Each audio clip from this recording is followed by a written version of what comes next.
புகைப்பிடிப்பது புற்றுநோயை உண்டாக்கும், உயிரைக் கொல்லும். மது அருந்துதல் உடல் நலத்திற்கு தீங்கு விளைவிக்கும். பாதுகாப்பாக இருப்பீர், மது அருந்திவிட்டு வாகனம் ஓட்டாதீர்.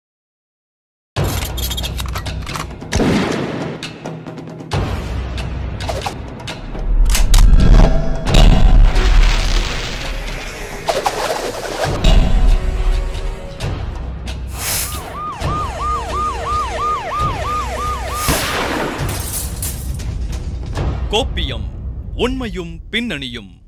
குடும்ப தகராறுகள் கூட இன்னைக்கு கொலை நடுங்கக்கூடிய கொலையில முடியுது அப்படிங்கிறத உணர்த்தும் விதமா சிவகாசி பக்கத்தில் இருக்கக்கூடிய விஸ்வநத்தம் பகுதியில் குடும்ப தகராறு காரணமாக மாமியாரை, மருமகனை கத்தியால அவங்களுடைய காதுகளை அறுத்தும் கழுத்துல குத்தி கொடூரமாக கொலை செய்த சம்பவத்தை இப்ப பார்க்கலாம்.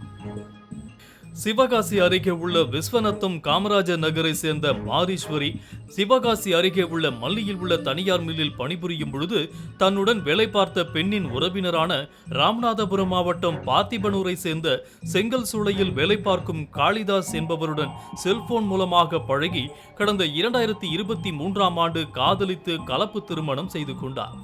இதையடுத்து மாரீஸ்வரிக்கும் காளிதாசுக்கும் கடந்த ஆண்டு ஆண் குழந்தை பிறந்து இறந்த நிலையில் இருவருக்கும் ஏற்பட்ட பிரச்சனையின் காரணமாக கணவர் காளிதாசை பிரிந்த மாரீஸ்வரி ஏற்கனவே உடல்நலம் பாதிக்கப்பட்டு சிகிச்சை பெற்று வந்த தனது தாயார் வீரமணியுடன் கடந்த 2 மாதங்களாக விஸ்வநத்தத்தில் வசித்து வந்ததோடு தனது தாயாருடன் பட்டாசு தொழிற்சாலைக்கும் பணிக்கு சென்று வந்திருக்கிறார்.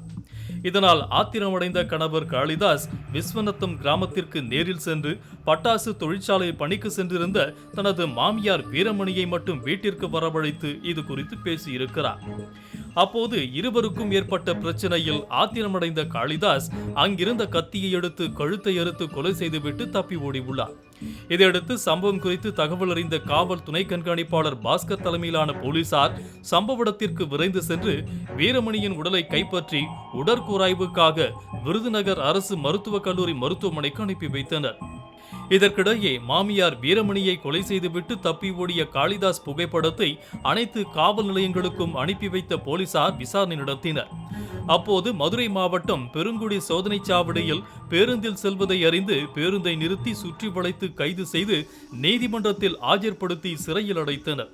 இதனால் மருமகனே மாமியாரை கத்தியால் குத்தி கொலை செய்த சம்பவம் சிவகாசி வட்டாரத்தில் பெரும் பரபரப்பை ஏற்படுத்தியிருக்கிறது. சமீப காலமாக குடும்பத்துக்குள் ஒரு கருத்தொற்றுமை இல்லை. கூட்டு குடும்பம் அழிந்து விட்டது. அதாவது ஒரு குடும்பத்தில் திருமணமாகி மருமக வீட்டுக்கு வந்தால் முதல் வேலையாக ஒன்று தனிக்குடித்தனம் போயிருந்தாங்க, அல்லது குடும்பத்தில் பிரிஞ்சு பெரியவர்களுடைய கட்டுப்பாட்டுக்கு இல்லாமல் போயிருந்ததுனால பெரிய ஆட்களுடைய பார்வையில் இல்லாமல் போயிருந்தாங்க. முதல்ல அது ஒரு காரணம். தமிழகத்தில் ஒரு 25 ஆண்டுகளாக கூட்டு குடும்பம் என்பது இல்லாமல் போய்விட்டது ஒரு முக்கியமான காரணம். இரண்டாவது காரணம், பெருவாரியான கணவன் மனைவிற்குள்ள பொருளாதார ரீதியான பிரச்சனைகள் ஏற்படுற காலகட்டத்தில் ஒன்று கணவனால் மனைவியோ, மனைவியால் கணவனோ பாதிக்கப்படுகிற நேரத்தில் ஒருத்தர் குற்றம் சாண்டி பழி போட்டு அது வீண் விவாதங்களை உற்பத்தி பண்ணி ஒன்று விவகாரத்தில் முடியுது அல்லது கொலையில் முடியுது. விவகாரத்து பண்ண முடியாத நிலையில் வரும்போது இவங்கள்ட்ட இருந்து எப்படி விடுதலை வாங்குவது என்ற சூழ்நிலையில் கொலை செய்யணுங்கிற ஒரு முடிவுக்கு வந்துருந்தாங்க. அவசர கதியில் தற்கொலையும் பண்ணுதாங்க, கொலையும் பண்ணுதாங்க. மூன்றாவது, சமீப காலமாக தமிழகத்தில் கஞ்சா குடி போதை அதிகம் வச்சிருக்குது. குறிப்பாக இப்போது நடந்த கொலைக்கெல்லாம் முக்கியமான காரணமாக சொல்லப்படுகிறது, கணவனால் மனைவி, பிள்ளைகள் பாதிக்கப்பட்டிருக்கிறார்கள். குடும்பத் தலைவர் என்ற பொறுப்பிலிருந்து விலகி மனைவி, குழந்தைகளை அடித்து பொருளாதாரத்தை அவங்களிடம் இருந்த நகை பொருட்களை பிடுங்கி குடித்து பிள்ளைகளை அடித்து மனைவியை அடித்த காரணத்தினால் அவர்கள் தங்களுடைய இயலாமையினால் மகனே தந்தையை கொல்லக்கூடிய அளவுக்கு ஒரு சூழ்நிலை உருவாகின்றனால் குடும்ப கட்டமைப்பு மிகுந்த சிதைந்து போய்விட்டது.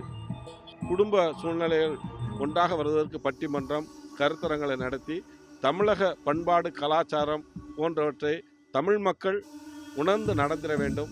தமிழகம் ஒரு பண்பட்ட நாடு, தமிழ் மக்கள் ஒரு பண்பட்ட மக்கள்.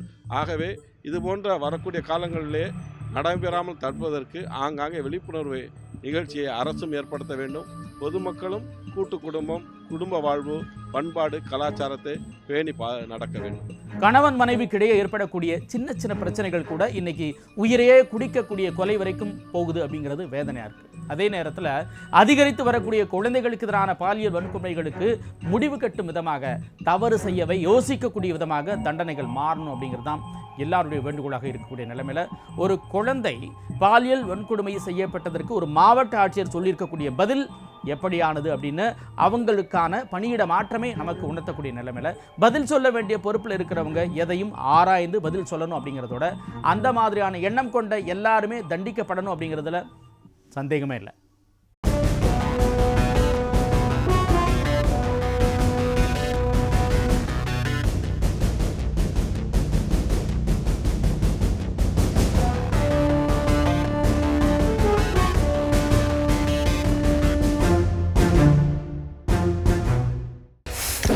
கோப்பியம், உண்மையும் பின்னணியும்.